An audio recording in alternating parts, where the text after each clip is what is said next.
अस्सलाम वालेकुम, कैसे हैं आप सब। तो चलते हैं सबसे पहले अपनी रेसिपी की तरफ और देखते हैं कि ये देखें, आज मैं बना रही हूँ कहवा, अदरक का कहवा सर्दियों के लिए और ठंड से बचाए। तो इसके लिए सबसे पहले मैं लूँगी 3-3.5 कप पानी और उस पानी में हम डाल देंगे 4-5 लौंग और 1 इंच का अदरक का टुकड़ा काट के, आप पीस के भी डाल सकते हैं, मैंने काट के डाला है। 1 दालचीनी का टुकड़ा और फिर हम उसको हल्की आंच पे पकने छोड़ देंगे। पकते पकते इसका रंग बिल्कुल चेंज हो जाएगा और कहवा फ़ौरन तैयार हो जाएगा। बहुत जल्दी ये कहवा बन जाता है। फिर आप थोड़ा सा कप में डाल दें शहद, जो सा भी शहद हो आपके पास, असली है या जो भी है लोकल, कोई सा भी शहद डाल लें आप।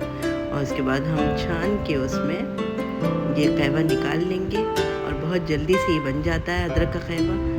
और सर्दियों के लिए बहुत अच्छा है। रात को सोते वक्त पिए, सुबह निहार में पिए, गले की खराश और सर्दी और नज़ले ज़ुकाम से आपको महफूज रखेगा। और मेरी रेसिपी कैसी लगी आपको ये मुझे बताइएगा और मुझे कमेंट कीजिएगा।